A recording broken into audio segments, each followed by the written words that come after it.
Olá, meus amigos, mais uma devocional. Hoje o tema é não eu, mas nós. E antes de eu falar qual é o nosso texto base, queria fazer uma introdução com vocês. Existem gigantes que passam pela nossa vida que a gente não consegue vencer sozinhos. Talvez você se lembre da história de Davi, quando ele enfrenta Golias e sozinho ele mata aquele gigante. Mas, por certo, não acontece assim sempre. Você se lembra da batalha que Davi enfrentou um outro gigante filisteu? Esse texto está lá no segundo livro de Samuel, capítulo 21, dos versículos 15 a 17, e eu vou ler daqui a pouquinho, porque antes eu preciso contar algumas coisinhas que aconteceram com Davi até chegar nesse ponto. Nessa altura do campeonato, Davi já tinha passado por muitas coisas, ele já era velho, já era um senhor, e ele já tinha vencido muitas situações, como por exemplo, perseguições do rei Saul contra ele, perseguições do seu filho Absalão contra ele. Ele era constantemente perseguido por causa do trono de Israel. Deus prometeu esse trono para ele, mas Absalão, Saul, dentre outros, viviam perseguindo para tomar esse posto. Davi venceu as intrigas com a sua esposa Mical, que depois eles vieram a separar, mas foram várias intrigas. Davi venceu a perda de um filho recém-nascido com Batseba. Davi viu o seu filho Amnon estuprar a sua filha Tamar. E viu o outro filho seu, Absalão, vingar esse estupro e matar o seu filho Amnon. Ele viu a morte de Absalão também, quando Absalão era totalmente contra Davi, e Davi chora a morte daquele filho como se fosse a coisa mais preciosa da vida dele. Davi vence um gigante em batalha, conforme foi dito no começo, e ele relata todas essas coisas que eu disse aqui e muitas outras, os seus lamentos, os seus choros, os seus risos, os seus louvores no livro dos Salmos. E então a gente chega nesse texto de Samuel. Vamos lá. 2 Samuel 21, 15 a 17. Houve outra guerra entre os filisteus e Israel. Davi e seus soldados foram e lutaram contra os filisteus. Durante a batalha, Davi ficou muito cansado. Um gigante chamado Isbi-Benob tinha uma lança de bronze que pesava mais ou menos 5 quilos e estava usando uma espada nova.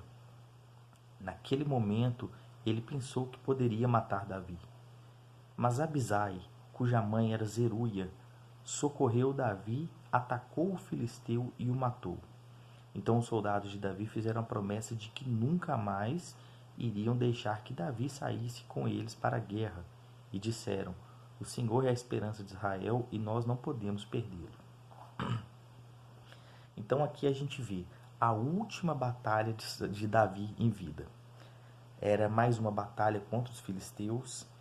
E ali no versículo 15, a gente vê que Davi, no meio da batalha, se cansa. Talvez os braços já não estavam nem levantando mais para golpear.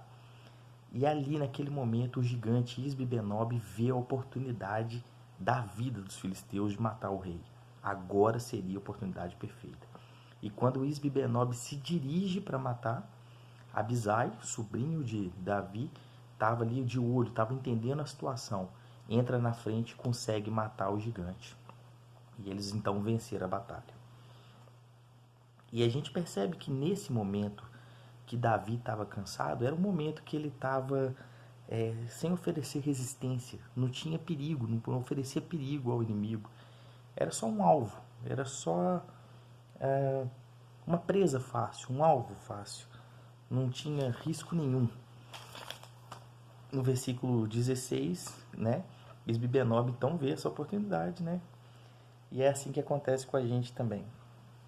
Quantas vezes que a gente se põe numa situação ou a gente se acha numa situação que a gente está sem forças. Nem sempre a gente vai conseguir derrubar o Isbi-Benob sozinho. Talvez Golias a gente consiga, mas nem sempre serão situações iguais, não é? E eu retrato aqui algo que eu acho muito legal. Um dos filhos de Davi, Salomão, escreve o livro de Eclesiastes e ele fala o seguinte. Deixa eu achar aqui, ó, uma outra Bíblia.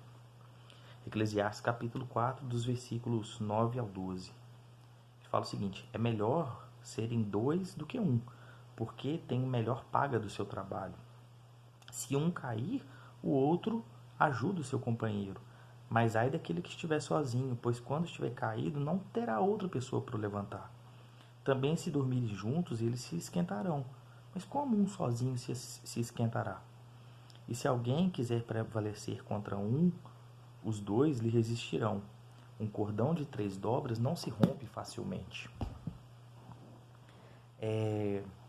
A gente percebe e a gente vê, é notório, a nossa vida ela descreve o tempo todo a necessidade que a gente tem de outras pessoas.